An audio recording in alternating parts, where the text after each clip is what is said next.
Are back with some more Riddled Corpses X. Now, fun little tidbit for anyone wondering, I was streaming this yesterday, and we did have viewers. And you know what's depressing about that? So, I think we were halfway into the run. We were right before the motorcycle area, so zone 2. But basically what wound up happening was, surprise, surprise, my internet came out because there was a storm. So, I mean, it happens, but we were about halfway through the run. Ironically, though, I did finish the run, did do a little bit more playing. And before we start off with Jon, I just have to point out something. So, Jon is the default character. Okay, by the way, to the left is my stats. That's how long I've been playing this at the bottom. You can see my best score. I don't do co-op. Obviously, if you did this game in co-op, you'd be broken as hell. Anyway, though, no, I feel like I need to point this out because somebody asked me, they invited me to an Xbox Live party yesterday, and they asked me just who is the best character. Now, for the record being, out of these starters, I'd probably say Chloe. Jon in terms of survivability, but Chloe just because of the farming. So, after I did that run, I did another one this morning, and I saw this. Look in the top right. Erica. Let's see, what you got there? Magnet. Okay, so you've got Chloe's ability. 2 times gold. Well, that's just weird. That's Lieri's ability. 2 times lives. What? Wait. See, the only thing that can make this more broken is, like, if she has, like, max stats all around the board and it's, like, a plot twist, this is the end-all, be-all. So that's what we're going to be farming for. Maybe after Jon's run, we might have her unlocked, so we'll be able to see the stats. We're doing Jon's run right now, but I feel like I should point that out. Next off is going to be Lieri's run, obviously, and then Fail's run. We're doing Jon's, though, just because. And I will actually, there will be one thing where I'm going to do, like, separate levels. What it's basically going to be down to, though, is, for instance, like, level 1, and it'll be, probably, if we unlock that character and it turns out she's actually that broken, then we'll probably be using that, for that part, because that's just cool if it's literally, like, just max damage, max speed, max everything. Oh, yeah, also you start off with 6 health. God, that'd be so broken. I mean, it'd be a great farm, but at the same time, you don't need gold at that point if you're making 2 times gold. She can be her own upgrade system. Because that would imply that, like, the first level would give you 1,600, I'd want to say. The second level would give you hold up, it gives you, I'd say it gives you, like, 3,000 then. And then the 4th level, Jesus, that'd give you, like, 6,000 gold right there off the bat.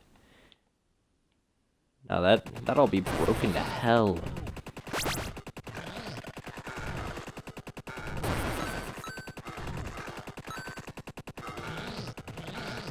Personally, though, I think what I'm gonna aim to do is max out everything. We're gonna do our guide on this, and then we'll see where that goes.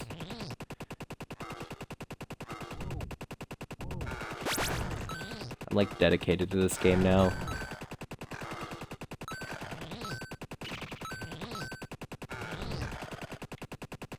Kind of want to, like, you know those old school fighting games? Yeah, I don't want to play those. I want to play, like, a new school fighting game. I don't know, though. Like, I played Mortal Kombat, the newest one, and that one was pretty good. My problem with it was, like, they had a bunch of spam moves. And I don't mean, like, small-time spam moves. I mean, like, freaking scorpion teleporting spastically type of spam. Oh, yeah, and then they had that one guy that you got for beating the game. Freaking his little scythe spam. I like that. I don't know. I definitely don't mean, like, an anime fighting game. Like, I know I'm waiting for Jump Force. That I am going to play that a lot, but, like, not like a Naruto game or something like that. And the reason's because all of those games, if you play them enough, you'll come to a realization. Most of the, like, top tier players, like the ranked ones, most of them don't even know how to do half the trash in that game. Like, for example, if you didn't know, certain versions of Sasuke and Itachi actually have faster attack speeds. And you might wonder why that applies to anything. Well, if you have Minato and then swap over to one of them, you can basically get someone in a combo lock. If you've got Toby as like your little support guy, have him make his minefield. It's one of the cheapest, most undodgeable support moves, and almost nobody does it in ranked competitions. And it's not because it's banned, it's because nobody thinks about it. Half the people in the game think Toby's a joke character, and he is, but his support move's cheap as hell.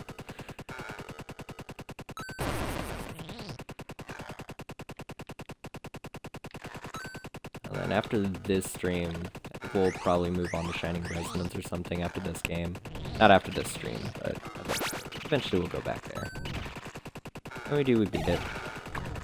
This game's like my little break from that, though, because that game's fun, but it gets really, really boring.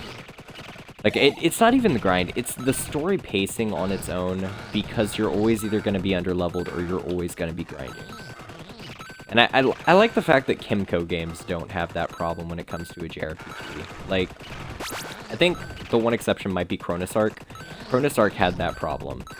But almost every other Kimco game I can think of didn't have that problem.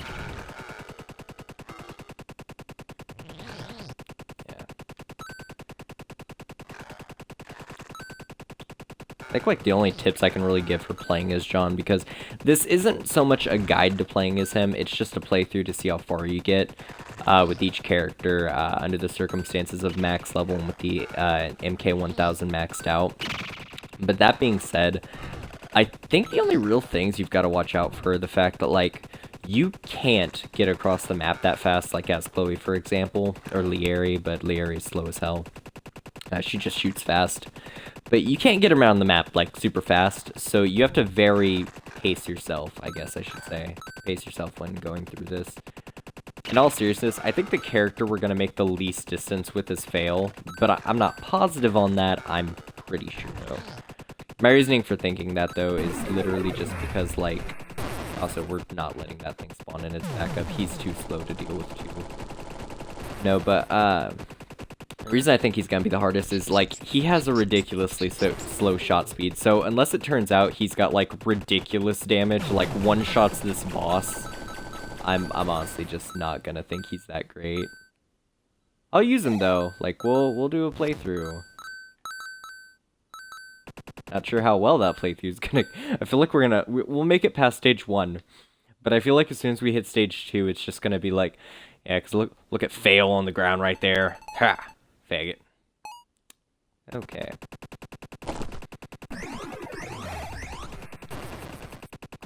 And hopefully by the time we've got all the characters' playthroughs done, we'll also be able to go ahead and swap over to the new character. And hopefully the new character we'll be able to beat the game with without even needing upgrades, but I doubt that. We'll try though. And then if we pull that off, I guess we'll have a new character to upgrade. So, I mean, hey, that's a bonus. Now, I have noticed something weird about this game, though. So, if you actually look at how the characters unlock storyline-wise, you're meant to unlock the two characters, like, that are at the end, obviously. But, according to the game, like, the story cutscenes, you're supposed to have Jon and Chloe from the start. You're supposed to have Fail for this mission. And then after this mission, you unlock Lieri, even though she's above Fail. And I thought that was weird. I feel like the only reason you unlock Fail for this is because, like, it's an old westerny place. Maybe he's a cowboy.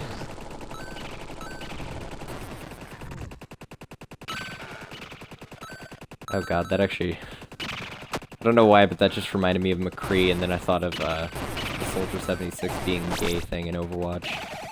Oh god, that got some controversy and not in a good way. People who were gay felt offended. I don't know, I think Blizzard is failing to a very bad degree. Because, like, publicly they've had to go in and announce, like, they're making some changes, getting rid of some staff in the nicest way possible to avoid news coverage that's negative. They're going like to some serious extents because you can tell they're losing money. It's almost like Bethesda, except Bethesda, I have a theory that before Bethesda does anything negative company-wise, what's going to happen is they'll either go bankrupt or they're going to sell out to another company. One or the other is going to happen, because they know they're screwing up now. No, but like, so the whole thing with Blizzard's kind of funny, because you've got the fact that they try to make things diverse, but everyone knows that they do it just because they want to be diverse. They want people to think that you're diverse if you play the game represents you, stuff like that. But what's funny is, when they did the Soldier 76 thing, freaking people go, you want that to reflect gays? A dying old man. Oh my god. So that's not the only problem, by the way, but that was the funniest comparison that I saw somebody make to it. Like, people legitimately felt offended, and it wasn't just because of that, but like, there's memes of that, and it's great. I think if anything, they really shouldn't try to be diverse. Like, their characters have personalities, and they try to show them, like, the animated shorts and all that, but, like, personalities aren't that great. I think maybe I like Tracer's, and that one's just because she's annoying.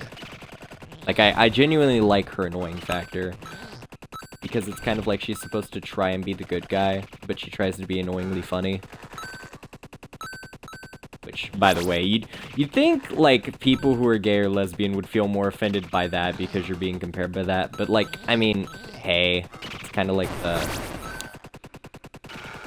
was, like, one of the main characters of Overwatch, so take what you get. Take what you get.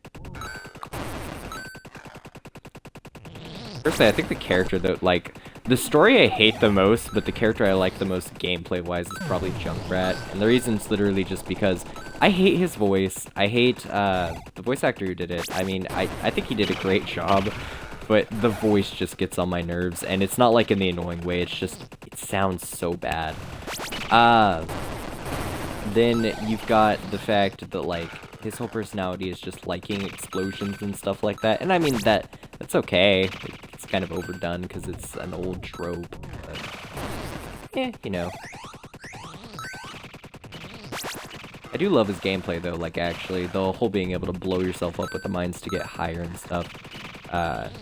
It's like the soldier on Team Fortress, the rocket jump.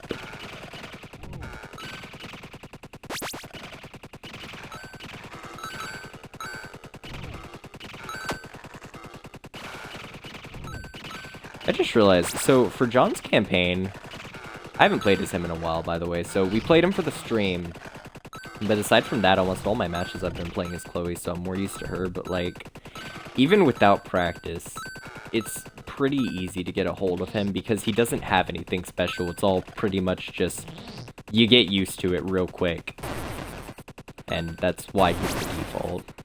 He's a good little intro to the game. I do think they probably should have lowered the prices on characters because, like, okay, Chloe being 2,000, I guess that makes sense. If you can actually clear the first stage, you only have to clear it 2 or 3 times. You'll probably lose a couple times in between. You'll probably wind up upgrading Jon before then too, so, I mean, you'll probably be able to, you know, max out Jon, then get Chloe if you wanted to go about it that route. But it's like, you'd have her pretty easily if you wanted her and knew that she's the character that you'd be wanting before even, like, fully upgrading Jon. She's probably a lot better by comparison. But the whole thing with that is like, okay, so that's only 3 runs. That's easy, right? Well, then you've got to do, what is it? So you need the turrets and the MK1000. I get why they're 9,999. Like, they're a huge boost to the game. They're completely game-changing. They make farming a joke. Boss fights half as long to do. They make everything easier. But at the same time, why? Why do you... If you have them in the game... Also, why can they only go up to level 5? That's another thing. I wish they could go a little bit higher because, yes, the damage is good, and technically with them both added on together, they're probably worth about a level 10 character, but a level 20 character would have been nicer. you know, so like have them upgrade to at least level 10. But then, you know, since the whole game's going to the 20 margin, might as well have them upgrade to level 20. But they didn't do either. They did it weird.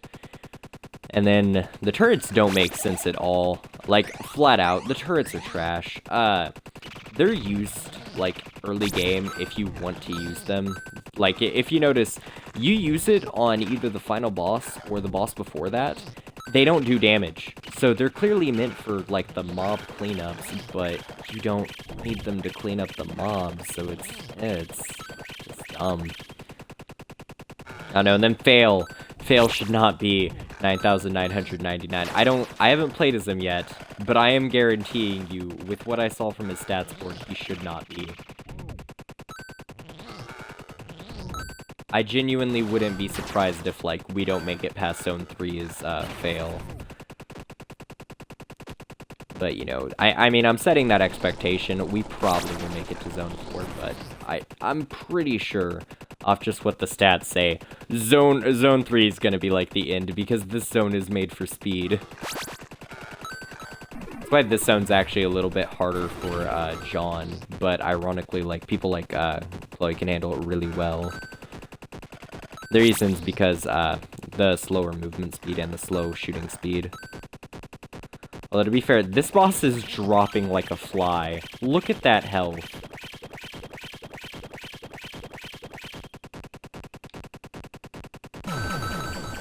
Yeah. Yeah, and, like, you can't even get half the gold unless you have magnetism, which sucks. Yeah. You get trash gold if you don't have the magnetism. But hey, that's life. Also, I just realized Arena Police motorcycle, because he had, like, the little thing flashing above his head. Okay. I don't know how I didn't notice that the past playthroughs. We've done a decent... We've spent 12 hours on this game, and I'm betting you at least 1 or 2 of those hours have been on that level. Now, one thing to note, though, about playing as Jon over Chloe, and especially in a place like this, we do basically one-tap here. I mean, we don't, but we do. The reason why that's important, we basically two-tap. So when you're wave clearing in this game, being able to one-tap enemies is very important. If you can't do that, then the waves overrun you.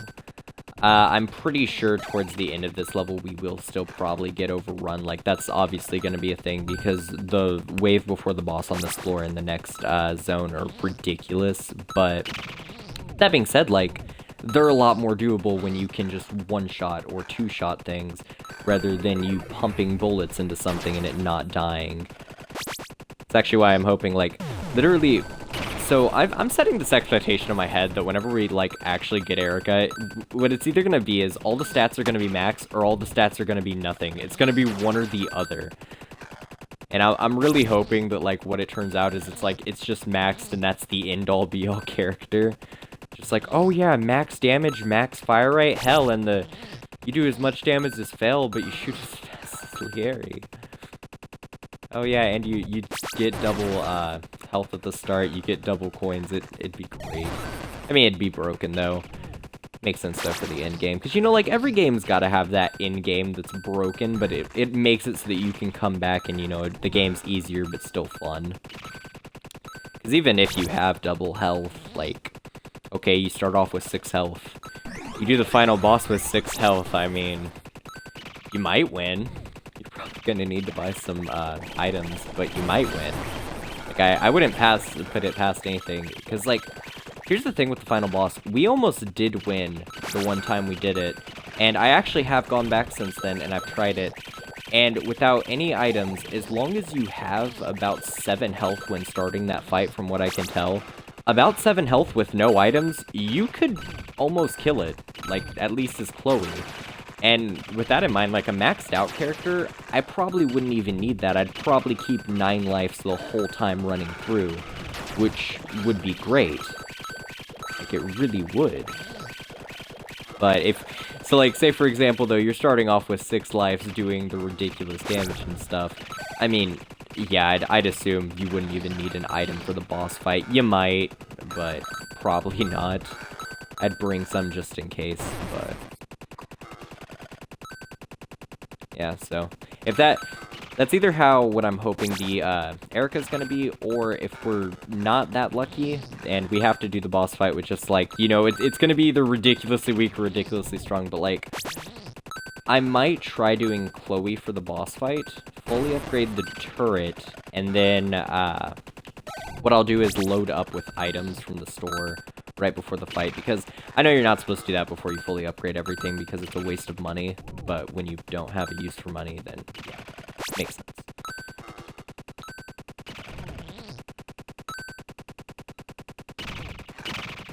Also, another thing that I've come to the realization of, if she's broken, that'll make arcade mode doable. If anyone's tried arcade mode on this game, you'll know why I say that immediately. The mode is basically set up to where you run through it as whatever character you pick, which is good, but you have to unlock them in story mode first. Thing with that is you also, nothing passes over, your level doesn't, it's just the character's unlocked. So you run through with a level 1. However, that being said, level up upgrades drop all the time. I don't know if they drop an MK1000 ever, that'd be pretty cool, but I don't know. Thing with that is, though, is you basically now have to pick up all of those upgrades, and if you miss one, you're way too underleveled, you'll screw up, you'll die. I think by Zone 3 you should be maxed out, maybe not, maybe Zone 2, but I'm pretty sure Zone 3 is when you should be maxed out, because I did it once, and I made it, I was level 11 before I went into Zone 2. However, I did miss one upgrade, so you could be level 12 technically, unless my drops were either really lucky or really unlucky. I'm assuming really lucky, but probably not. I was probably really unlucky. Turns out you can be like 15 by Zone 2. But, yeah. From what I can tell, though, if you had a character that had, like, maxed out everything from the start and started off with extra lives, like, yeah, that'd be easy. That'd be, like, literally just a run through, and it's just like, oh, this is fun. So, yeah. And if it turns out that is how it works, then, well, hey. I might also do a run through arcade mode as the guide. Because this is like a little bit of a guide. This is just meant to be the comparison section though of it, which is going to be the characters doing run throughs first. And then what we're going to be doing is the, after all the characters have done a run through, we'll do all the levels separately as Erica probably, or whoever the last character is, depending on which one's better. Then what we'll do is a survival mode. I'm pretty sure the achievement for it was just survive to level wave 5, like past wave 5, which I already have done that, but I'll do it on stream just so that, you know, we have a guide on how to do it. It's obviously just rely on time stop items and stuff and always kill the boss first. But yeah. Oh god. Okay. Now, fun fact, actually, so this boss is slightly different from the others in a few ways. So, this boss it's random what it starts off for its attack pattern, however, there actually is a possible worst-case scenario for the start of the fight, and it's when its head and its hands are all shooting the little balls at you at once, and I have had a fight start off like that, so I know it can happen. Out of all the times I've done it, though, it's only happened twice, and I think I've killed this thing about 20 times. So, it's like a 1 in 10 chance, but roughly it's probably not even that high of a chance. There's only 3 attacks it can do, so each hand has a 1 in 3 chance, so it'd be 1 in 3 times 1 in 3 times 1 in 3, but yeah. There's your percentile. Okay, it's dead. On the bright side, this boss is like the easiest to collect because there's only like less than half a screen to collect the stuff off of. So that's great.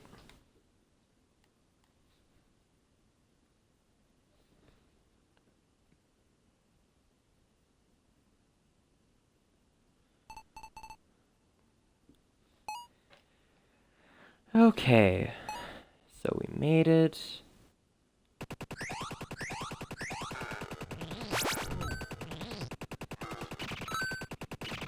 Now, if you notice, compared to our last run, I think our last run was like 40 minutes.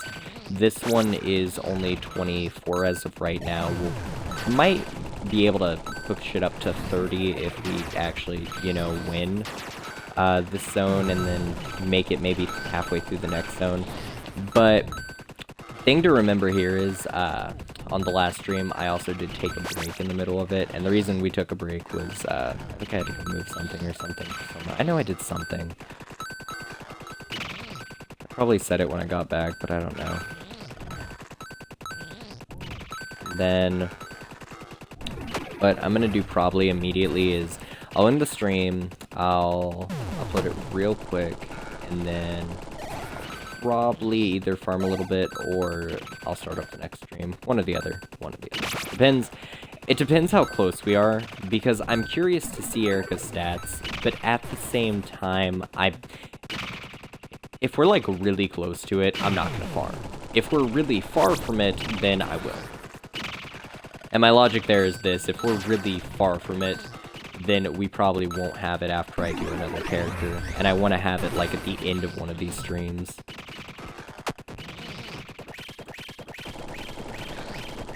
I don't think we're that far to like 9,999 though. I can't see the gold count, but I'm pretty sure we're not that far. Also, I'm pretty sure we're not gonna win this level, but hey, it could happen. We get like really lucky and they just start dropping lives, which by the way I've had happen.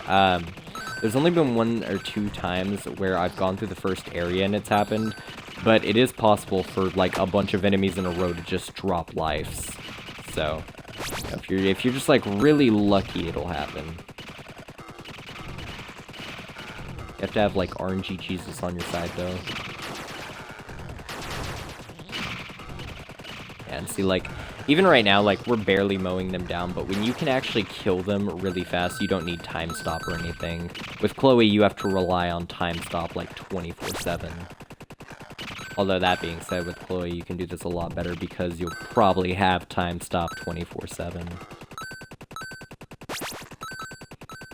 And the reason for that's just because you auto-collect all the gold, so the map's always clear of gold, so you can always see, like, if there's any items to pick up.